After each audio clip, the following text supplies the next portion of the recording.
Frida Kahlo przedstawiała swoje życie w żywych kolorach. Była gotowa namalować to, co czuła. Jej dzieło to wyraz cierpienia i wściekłości z powodu licznych romansów męża.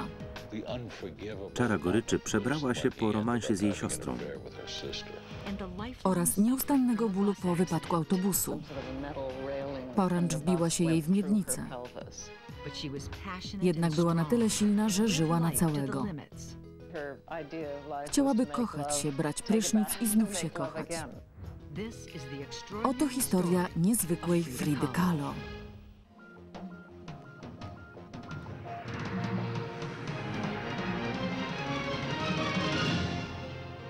Biografie. Frida Kahlo. 17 września 1925 roku, dzień po obchodach Święta Niepodległości Meksyku. W stolicy wciąż trwają imprezy. Frida Kahlo, uczennica prestiżowej szkoły, spędza dzień ze swoim chłopakiem Alejandro. Wsiadają do autobusu mającego zawieźć ich do domu, kiedy zdarza się coś potwornego. W autobus uderza tramwaj, zmieniając życie Fridy.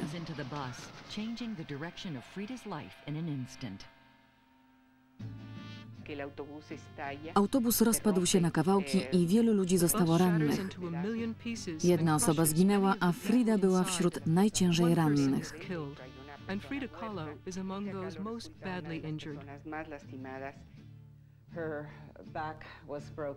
Kręgosłup pękł w 3 miejscach. Miała złamaną nogę, a poręcz wbiła jej się w miednicę.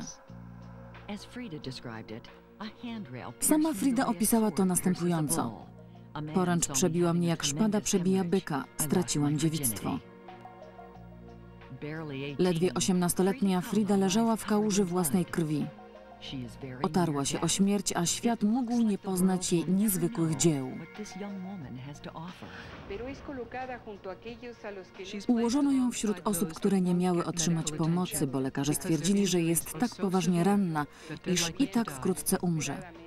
To dzięki chłopakowi ktoś w końcu się nią zajął.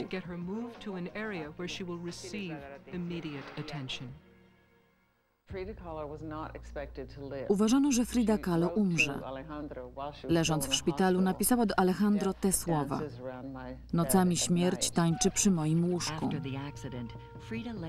Przez niemal miesiąc Frida leżała unieruchomiona w szpitalu. Lekarze wątpili, że przeżyje. Jej młody duch i wola życia pozwoliły pokonać ból i liczne poważne rany.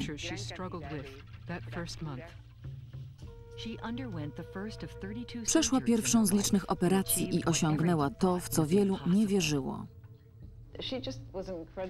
Była niezwykle silną kobietą, której udało się pokonać przeciwności.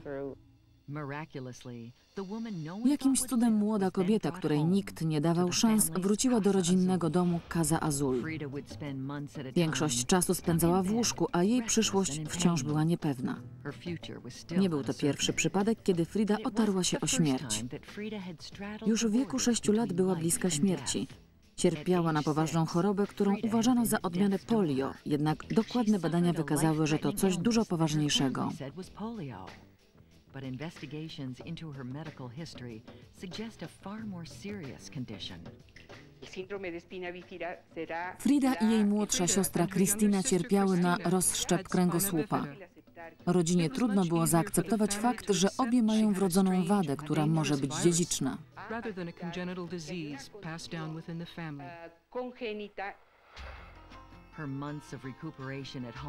Miesiące rekonwalescencji miały ogromny wpływ na 6-letnią Fridę. Jako jedyna z dzieci zainteresowała się nauką i zbliżyła się do ojca, Guillermo Kahlo, który zmagał się z padaczką.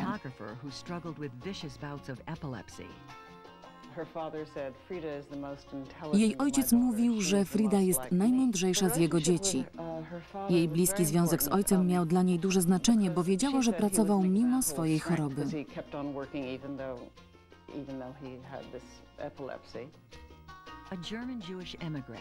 Jako Żyd niemieckiego pochodzenia, Guillermo był typowym intelektualistą i zachęcał córkę do nauki. Stało się to powodem konfliktów z matką Fridy. Frida była bliżej związana z ojcem niż z matką, która była bardzo religijną katoliczką. Natomiast Frida od zawsze była wyzwolona i do tego bardzo inteligentna. Często wkurzała się na matkę, kiedy ta ograniczała jej wolność. W wieku lat 15 za namową ojca Frida poszła do szkoły przygotowującej do zawodu lekarza. Wśród 2000 uczniów było tylko 35 dziewcząt.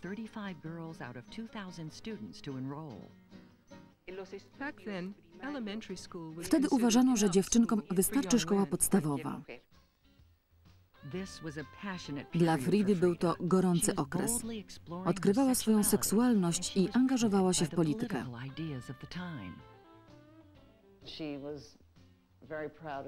Była dumna z rewolucji w Meksyku. Współczuła biednym i nie cierpiała różnic klasowych. Zmieniła rok urodzenia na 1910, kiedy to miała miejsce rewolucja. Frida zaczęła spotykać się z przywódcą politycznym ze szkoły, Alejandro Gomezem Ariasem.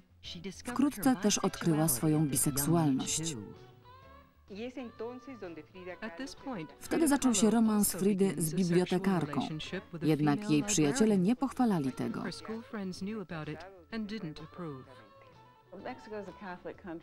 Meksyk to katolicki i konserwatywny kraj.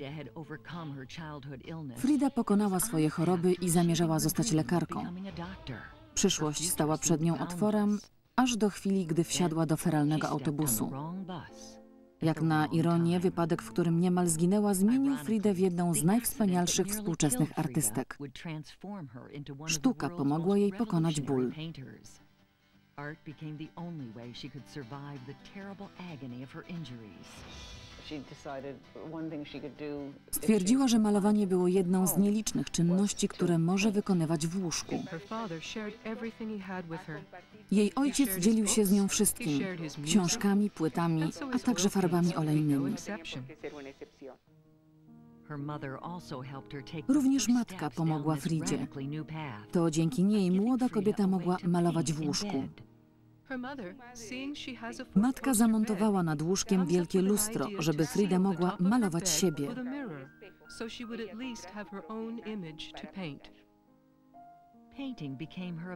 Malarstwo stało się jej obsesją, a także sposobem na pokonanie cierpienia.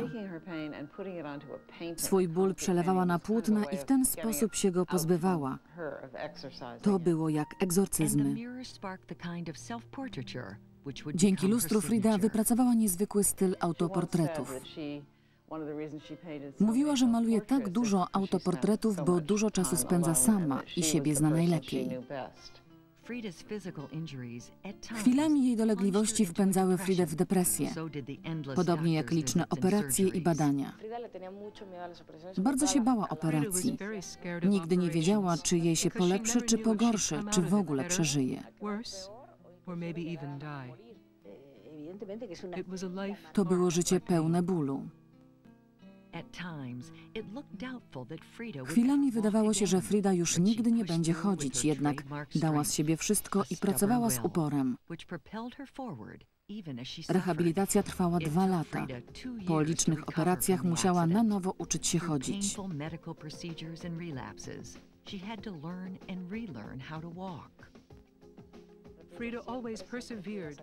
Frida nie ustawała w wysiłkach, bo kochała życie.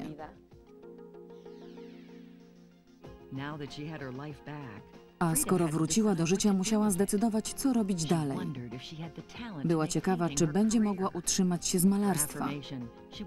Jej aspiracje miał potwierdzić najsłynniejszy malarz meksykański, a jej życie miało ulec całkowitej zmianie. Rehabilitacja po wypadku zajęła Fridzie 2 lata. Teraz musiała zdecydować, co dalej. Jak sama pisała: kiedy tylko pozwolili mi chodzić, zabrałam swoje obrazy i poszłam do Diego Rivery. Był on słynnym malarzem fresków, ale jego sława nie wystraszyła Fridy. Odważnie ściągnęła go z rusztowania, na którym malował swoje nowe dzieło. Zawołała: Diego, chodź tu. Nie przywykł do takiego traktowania, ale zszedł do niej. Spojrzał na obrazy, na Fridę i spodobało mu się jedno i drugie.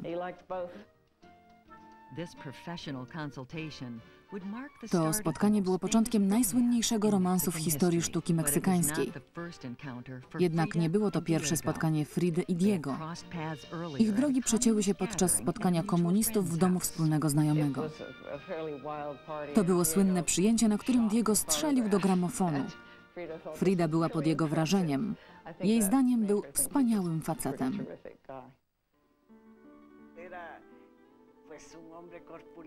Był duszą towarzystwa, niezwykłym geniuszem. Kobiety zakochiwały się w jego mądrości i wielkim talencie.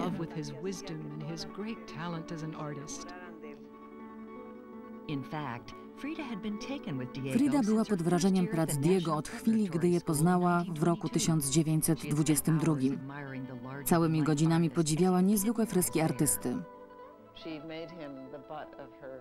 Często się z niego nabijała, ale jednocześnie była nim zauroczona. Swoim znajomym powiedziała, że kiedyś urodzi dziecko Diego Rivery i że mu o tym powie. Diego Rivera był gwiazdą polityczną, społeczną i kulturalną. Był gruby, brzydki i bardzo wysoki. Znajomi jej nie rozumieli. Marzenia Fridy o uwiedzeniu Diego ziściły się bardzo szybko. Malarz zakochał się w młodej artystce i stali się parą, a rok później Diego oświadczył się.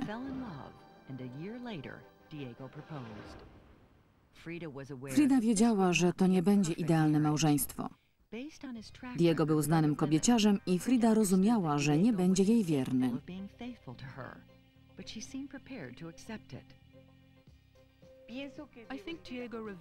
Diego Rivera był szczery nie tylko z Fridą, ale też z innymi swoimi kobietami. Wiedział, że jego celem życiowym jest malarstwo. Miał plan i przedstawiał go swoim partnerkom. Frida Kahlo na pewno wiedziała, co ją czeka i zaakceptowała warunki, jakie postawił jej maestro.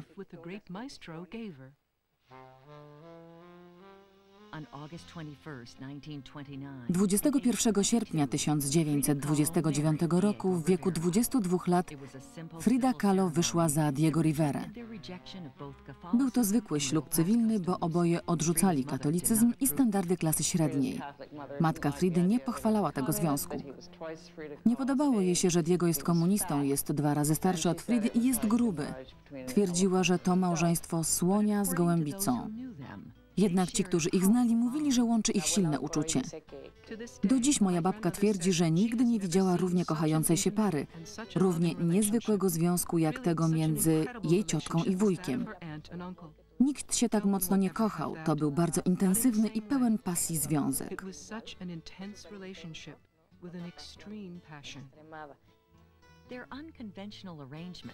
Dość niecodzienne ustalenia, jeśli chodzi o romanse pozamałżeńskie, dotyczyły nie tylko Diego. Także Frida miała wielu kochanków oraz kochanki. Była bardzo rozbudzona seksualnie. Chciała kochać się, brać prysznic i znów się kochać. Jeden z jej kochanków powiedział mi, że była bardzo aktywna i uwielbiała seks. Diego tolerował jej romanse z kobietami, ale nie z mężczyznami. Wpadał w szał i jeśli usłyszał, że spotyka się z jakimś facetem, mówił: nie będę się dzielił szczoteczką do zębów. Ale akceptował romanse z kobietami. Podobała mu się męska natura Fridy. Uwielbiał jej wąsik. Wściekał się, kiedy go goliła. Ona uwielbiała jego kobiecą naturę, jego duże piersi i tę miękkość. Idealna para.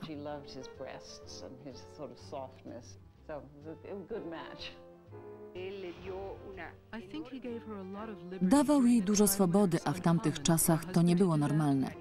Biorąc pod uwagę styl ich życia, był idealnym partnerem. Mimo dużej dozy swobody, Diego i Frida zachowywali się jak przykładne małżeństwo. Frida przynosiła mu lunch w gustownym, ukwieczonym koszyku. Na początku była idealną żoną. On był dla niej najważniejszy, a jemu się to bardzo podobało.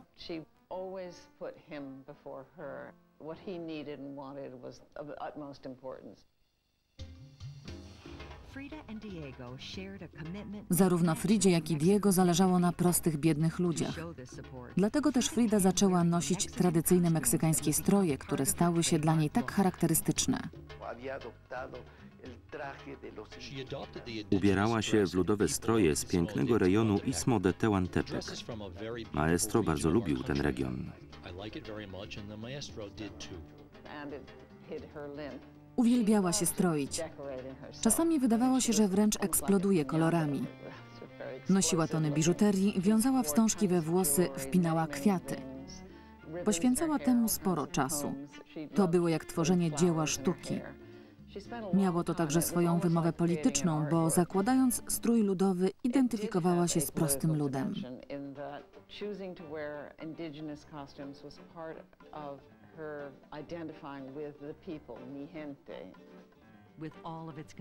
Małżeństwo Diego i Fridy trwało na przekór wszystkim kłopotom. Łączyła ich inteligencja i pasja tworzenia. Oboje byli lewakami. Diego był idealnym partnerem, bo odpowiadał jej intelektualnie, był zabawny, a także milutki. Ale przed tą idealną parą zbierały się czarne chmury. Coraz liczniejsze nieporozumienia groziły rozpadem związku, a swe rozsterki miłosne Frida odreagowywała w sztuce. Frida Kahlo i Diego Rivera stworzyli szczęśliwe, choć nietypowe małżeństwo. Frida nauczyła się akceptować liczne zdrady męża. Znałam Diego i wiem, że nie potrafił pracować z nagą modelką, jeśli nie skosztował jej kwiatu intymności. Nie dziwi mnie, że mój ojciec miewał kobiety na boku, ale dziś mówi się o nim, jakby tylko on to robił.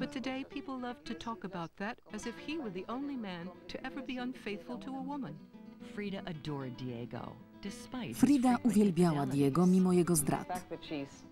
To, że była przy nim, chociaż ją zdradzał, nie świadczy wcale o jej słabości, a raczej o jej sile. Uważała, że jest coś ważniejszego niż seks.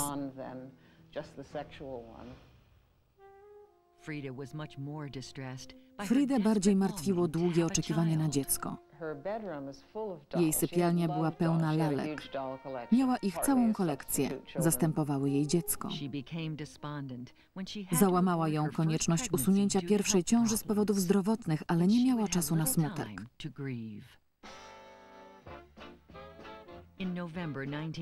W listopadzie 1930 roku wraz z mężem pojechała do Stanów Zjednoczonych. Dla Fridy to był pierwszy wyjazd z Meksyku. Otworzył przed nią cały świat. To były wspaniałe czasy. Wszyscy ją znali jako żonę maestro, a ona poznała Georgię O'Keeffe i Rockefellerów. Egzotyczna para z Meksyku była często opisywana w amerykańskiej prasie. Traktowano ją jak arystokratkę. Poza jej rodzinnym krajem uwielbiano ją za indywidualność, za stroje, które nosiła i jak się zachowywała. Do tego lepiej mówiła po angielsku niż jej mąż. Po sukcesie wystawy w Muzeum Sztuki Nowoczesnej w Nowym Jorku, Diego zaczął pracować nad freskami w Detroit. Natomiast Frida znów była w ciąży.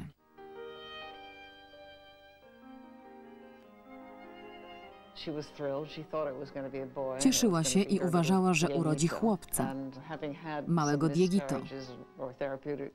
Po kilku poronieniach i aborcjach w przeszłości bardzo chciała urodzić właśnie to dziecko. W 3. miesiącu ciąży Frida poroniła. Diego natychmiast zawiózł ją do szpitala Henry'ego Forda, gdzie artystka przeleżała 13 dni. Cierpiąc po wypadku w autobusie, Frida przelewała ból na płótno. Także poronienie stało się częstym motywem w jej dziełach. Z tego okresu pochodzi obraz Szpital Henry'ego Forda. Henry Ford Hospital. Strata tego dziecka i ból spowodowały, że jej prace stały się bardziej osobiste. Od tej chwili jej malarstwo jest bardzo autobiograficzne. Diego był poruszony jej obrazami z tego okresu. Mówił, że Frida rozpoczęła pracę nad kilkoma dziełami, które nie mają precedensu w historii sztuki. Jeszcze nigdy żadna kobieta nie przedstawiła na płótnie takiego bólu. Frida wciąż chciała urodzić dziecko. Trzykrotnie zaszła w ciążę, ale za każdym razem musiała poddać się aborcji z powodów zdrowotnych. Uważam, że gdyby to wszystko przydarzyło się komuś o słabszej psychice, nie byłoby tych wspaniałych obrazów.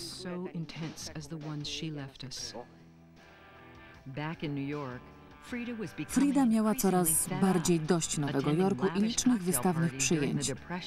Długie kolejki biedaków po jedzenie przygnębiały ją coraz bardziej. Nienawidziła burżuazyjnego stylu życia, nawet kiedy zadawała się z bogaczami w Nowym Jorku. Koktajle i przyjęcia zawsze wydawały jej się niesmaczne.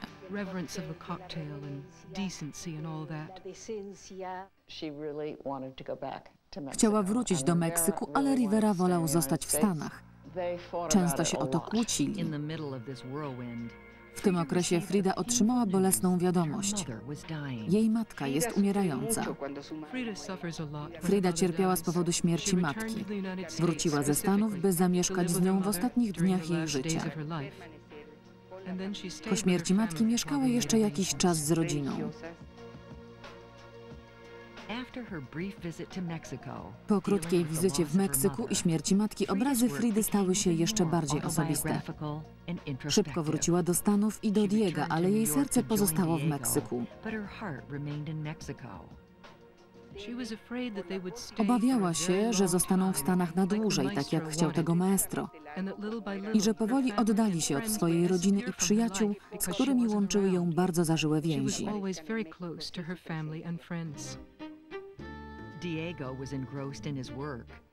Diego poświęcił się pracy. Został zatrudniony przez Rockefellerów, by ozdobił ściany w ich nowo wybudowanej siedzibie. Lecz kiedy namalował twarz Lenina i odmówił jej zamalowania, Nelson Rockefeller zwolnił go i wkrótce potem Diego niechętnie wrócił z Fridą do Meksyku. Radość z powrotu do domu była krótkotrwała, bo już wkrótce związek Fridy z Diego miał zostać wystawiony na ciężką próbę.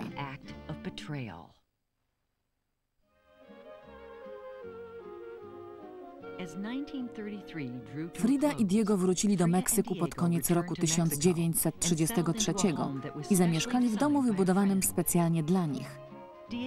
Diego twierdził, że Casa Estudio powstał, by zapewnić rodzinie spokój. Wtedy dziwnie to wyglądało, jeśli jeden dom był większy od drugiego. Mniejszy był dla Fridy, a większy dla Diego. To pewien symbol ich całego związku. Osobno, ale połączeni mostem. Po śmierci matki Frida zbliżyła się do swojej rodziny, szczególnie do młodszej siostry. Była bardzo blisko związana ze swoją siostrą Christiną.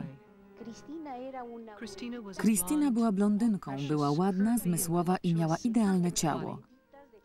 Była dokładnym przeciwieństwem Fridy i nie miała żadnych intelektualnych zainteresowań. Christina miała problemy w małżeństwie i potrzebowała pieniędzy. Frida zasugerowała, żeby pozowała Diego. Pomysł okazał się fatalny w skutkach. W przeszłości Frida tolerowała romanse męża, bo sama nie była mu wierna, jednak nie była przygotowana na to, co miało się wydarzyć.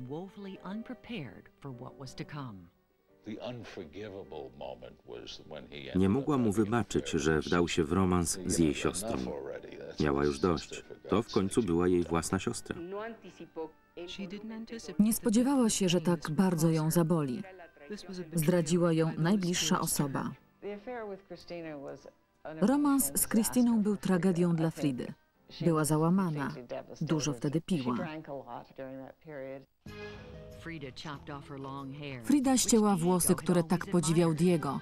Potem mówiła: w moim życiu zdarzyły się dwie tragedie. Wypadek autobusu i Diego. Frida znów radziła sobie z bólem poprzez malarstwo. Cierpienie znalazło ujście w nowym, szokującym dziele. Co miała zrobić jako artystka? Namalowała obraz pełen krwi i nazwała go Kilka małych ukłuć. Zainspirowało ją wydarzenie, o którym przeczytała w prasie. Pewien mężczyzna zasztyletował swoją żonę, a potem twierdził, że to nic takiego, że to było tylko parę małych ukłuć. Była dobrą malarką, bo pragnęła malować to, co czuła. Pewnego razu Frida powiedziała znajomemu, że czuje się zamordowana przez życie. Diego zranił ją tak bardzo, że postanowiła odejść. Wynajęła małe mieszkanie w Mexico City. Po raz pierwszy zamieszkała sama. Była wtedy samotna i wściekła. Uciekała przed samotnością, poznając licznych nowych kochanków. Na 2 miesiące związała się z meksykańskim malarzem Ignaciem Aguirre. Potem poznała znakomitego rzeźbiarza Isamu Noguciego, który podróżował po Meksyku i z nim też miała romans. Potem spotykała się ze znanym fotografem Nicolasem Murajem. Jednak rozstanie z Diego nie było łatwe. Bez Diego była jakby zagubiona, nie mogła się pozbierać, chociaż starała się być silna.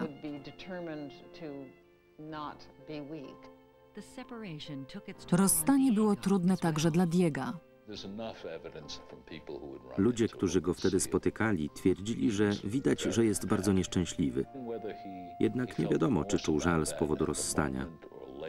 Moim zdaniem Frida była mu wręcz niezbędna do życia.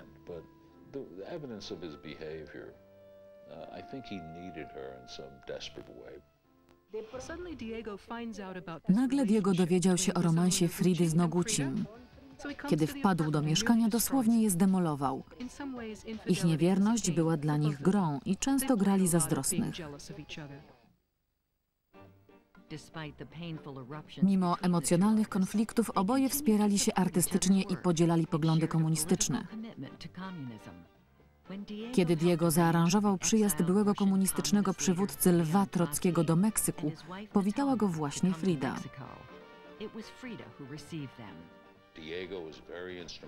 Diego odegrał bardzo ważną rolę w sprowadzeniu Trockiego do Meksyku. To właśnie on przez swoje kontakty przekonał prezydenta kraju, by zaprosił radzieckiego dysydenta. W ciągu 2 lat, kiedy Trocki wraz z żoną mieszkali u Fridy, artystka ukończyła ponad tuzin obrazów. Był to jeden z najbardziej płodnych okresów jej twórczości. Zaczęła także pisywać do Trockiego, co miało potem odzwierciedlenie w jego politycznych dziełach. Trudno powiedzieć, czy zdecydowała się na ten romans tylko po to, by odegrać się na mężu, ale na pewno zdawała sobie sprawę z tego, że mu się to nie podoba. To, co na początku było intelektualnymi rozmowami, przemieniło się w prawdziwy romans, którego skutki miały okazać się dramatyczne dla obojga. Kiedy mój ojciec się dowiedział, zmienił stosunek do żony i do Trockiego, z którym się pokłócił z powodu Fridy. Także Natalia, żona Trockiego, była wściekła.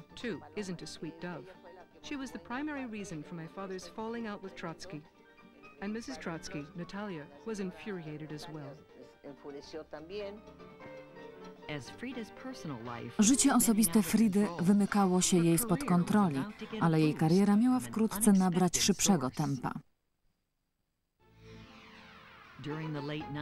Pod koniec lat 30. rozdźwięk między Fridą a Diego narastał, ale kariera malarki rozwijała się w najlepsze. Zaczęła malować swoje najlepsze obrazy. Malowała z myślą o sprzedaży swoich dzieł. Mimo separacji Frida i Diego wciąż się wspierali artystycznie. Jako wyraz ich skomplikowanej miłości Diego szeroko promował dzieła Fridy. Im lepszą stawała się artystką, im głębiej sięgała, tym mniej był jej potrzebny i wiedział o tym. Mimo to bardzo jej pomagał. W roku 1938, kiedy do Meksyku przyjechał znany surrealista André Breton, Frida i Diego razem powitali gościa. André Breton przyjechał, by spotkać się z Trockim i wpadł na pomysł zorganizowania wystawy sztuki meksykańskiej w Paryżu.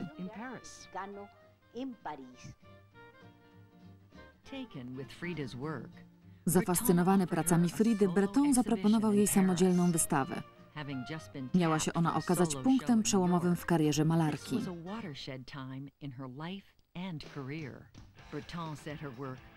Breton powiedział, że jej dzieła to jak bomby obwiązane wstążkami. Zauważył, że jej dzieła są wybitne, że bije z nich jakaś energia, że nie chodzi w nich o estetykę, ale o pasję i ból. Dostrzegł ich moc.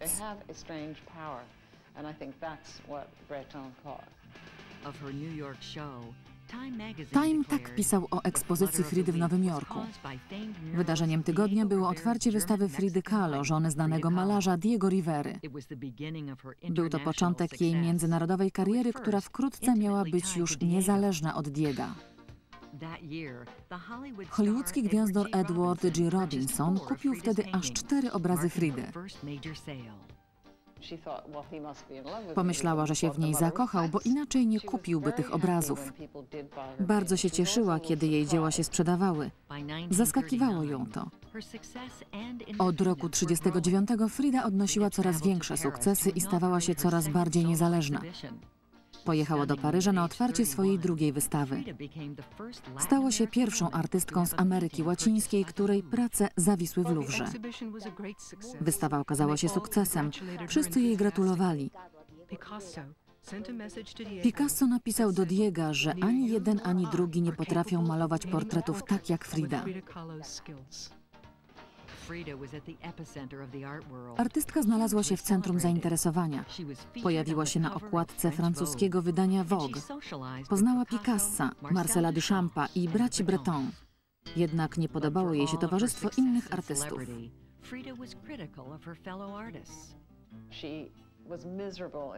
Nie mogła znieść surrealistów. Mówiła, że to lenie, którzy tylko przesiadują w kawiarniach. Coraz bardziej niezależna i finansowo, i emocjonalnie, Frida postanowiła wrócić do Meksyku. Jej kariera nabierała coraz większego rozpędu, natomiast związek z Diego chylił się ku upadkowi. Rivera zaczął naciskać na Fridę, twierdząc, że najlepiej będzie, jeśli się rozwiodą. Nie mogli się dogadać. Diego związał się w tamtym czasie z amerykańską gwiazdą Paulette Goddard i niektórzy podejrzewali, że to z jej powodu tak bardzo naciska na rozwód. Ale prawda mogła być inna. Frida i jej liczne problemy były dla niego ciężarem. Ciągle czegoś potrzebowała i nie dawała mu swobody emocjonalnej. Diego napisał w swojej autobiografii: szukałem sposobu, by z tym skończyć, i udało się. Diego z obojętnością podjął decyzję o rozwodzie z Fridą. Frida niechętnie zgodziła się na to i rozwód stał się faktem pod koniec 1939 roku. Mimo popularności malarka czuła się coraz bardziej samotna. Tak jak poprzednio przelewała swój ból na płótno. Wtedy namalowała słynne 2 Fridy. Wtedy czuła się związana z Diego, a jednocześnie przez niego zraniona. Złamał jej serce i wiedziała, że nigdy nie uda jej się całkowicie zerwać tej skomplikowanej więzi.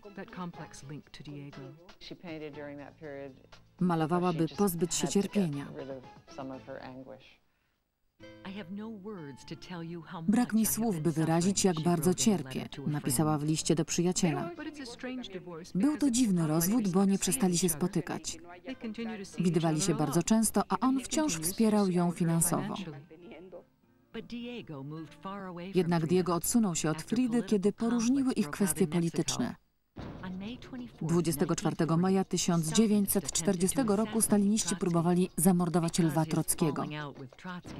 Diego, znany wróg radzieckiego dysydenta, postanowił wyjechać z kraju, by uniknąć przesłuchań. Kiedy pojechał do San Francisco, Frida podupadła na zdrowiu. Była w fatalnym stanie. Zasięgnąwszy rady lekarza, Frida wyjechała do San Francisco na terapię oraz by spotkać się z Diego. W ciągu 2 tygodni para pogodziła się, a Diego postanowił ponownie ożenić się z Fridą. Wyjaśnił przyjacielowi, że zdecydował się na to, bo Frida go potrzebowała, ale tak naprawdę on też nie czuł się dobrze bez niej. 8 grudnia 1940 roku, w dniu 54 urodzin Diega, Frida ponownie wyszła za swojego ukochanego. Słoń i gołębica znów byli razem. To było nieuchronne. Inne kobiety były ważne w jego życiu, ale tylko Frida odpowiadała jego najgłębszym potrzebom. Frida i Diego znów byli razem, ale sama obecność męża nie mogła uratować malarki przed cierpieniami, jakie ją czekały.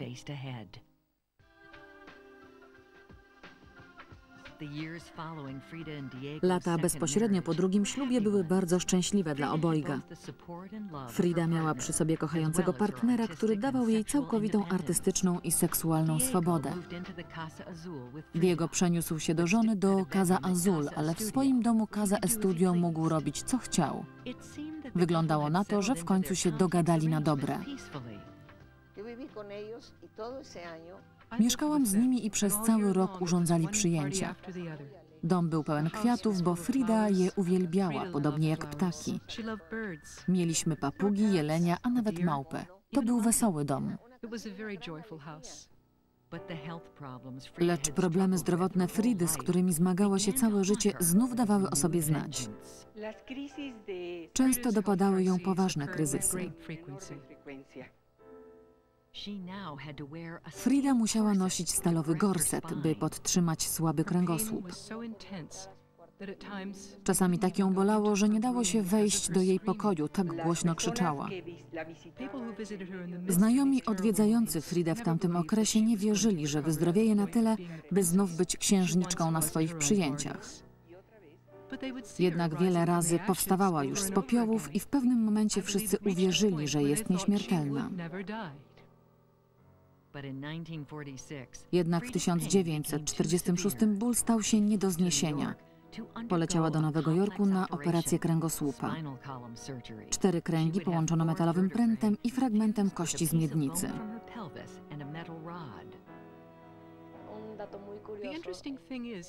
Co ciekawe, mówiło się, że Frida nie była religijna, ale za każdym razem, kiedy zbliżała się operacja, żarliwie się modliła.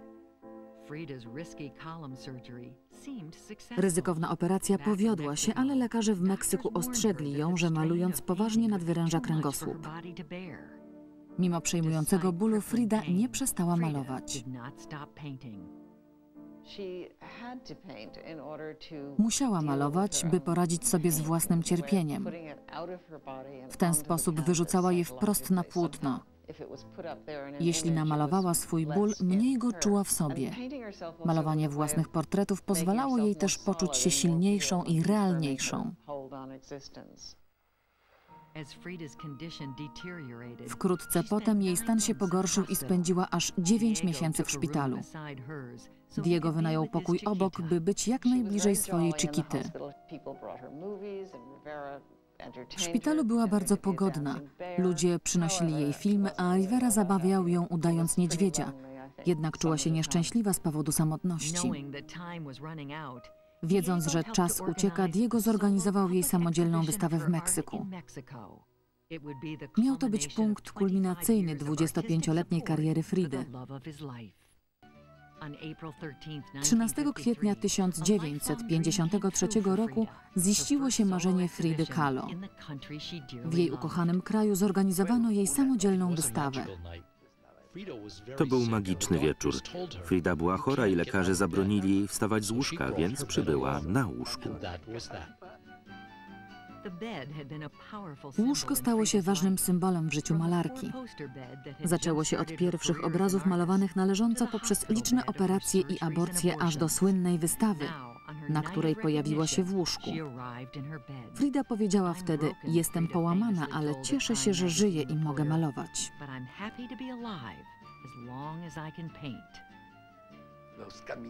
Sanitariusze wynieśli ją z karetki, która przyjechała na sygnale. Ulice były pełne jej wielbicieli.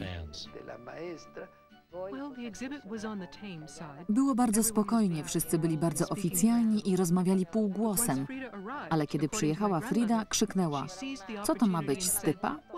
I wszyscy się ożywili. Zawsze chciała mieć samodzielną wystawę i pokazała lekarzom, że nic jej nie powstrzyma.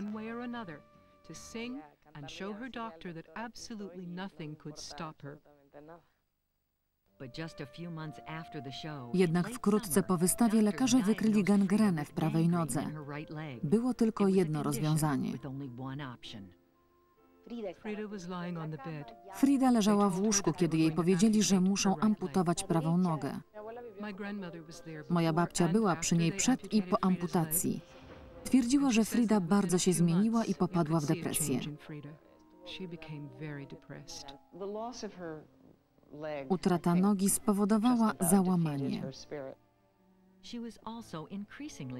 W tamtym czasie Frida brała wiele leków przeciwbólowych. Z bólu nie mogła się poruszać. Często wzywała pielęgniarkę, by uśmierzyła ból morfiną.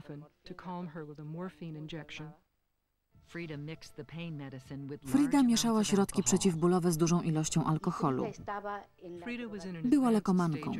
Od progu było czuć zapach lekarstw i innych środków medycznych, a z każdego kąta zdawała się wyzierać śmierć. Frida była zbyt chora i obolała, by malować. Diego nie mógł już znieść widoku cierpiącej ukochanej. Kiedyś powiedział: zabiłbym ją, gdybym mógł, ale nie chciał jej mordować, tylko skończyć jej cierpienia, zakończyć ból, którego nie mogła już znieść.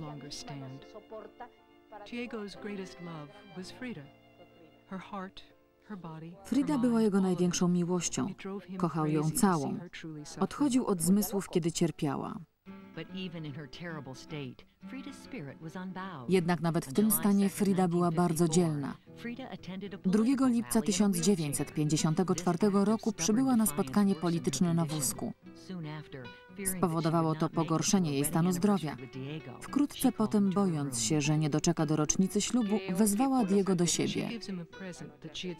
Dała mu prezent, który chowała na rocznicę ślubu, i powiedziała, co ma dalej robić w życiu. Musiała mieć jakieś przeczucie, co stanie się tej nocy.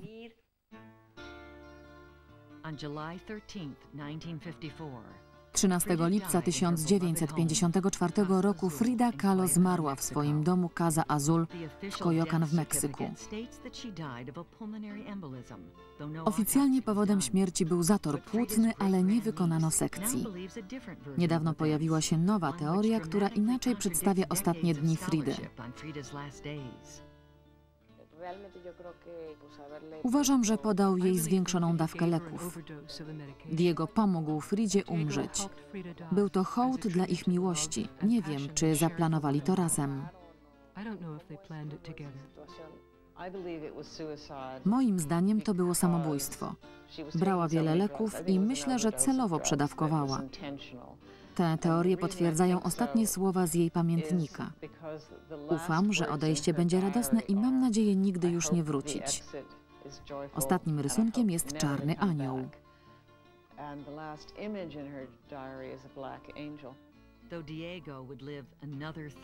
Diego przeżył ukochaną Chiquitę o 3 lata, ale jego życie już nie było takie samo. Ci, którzy go wtedy widywali, mówili, że wygląda, jakby mu odebrano połowę duszy. W swojej autobiografii napisał: zbyt późno zdałem sobie sprawę z tego, że najwspanialszą częścią mojego życia była Frida.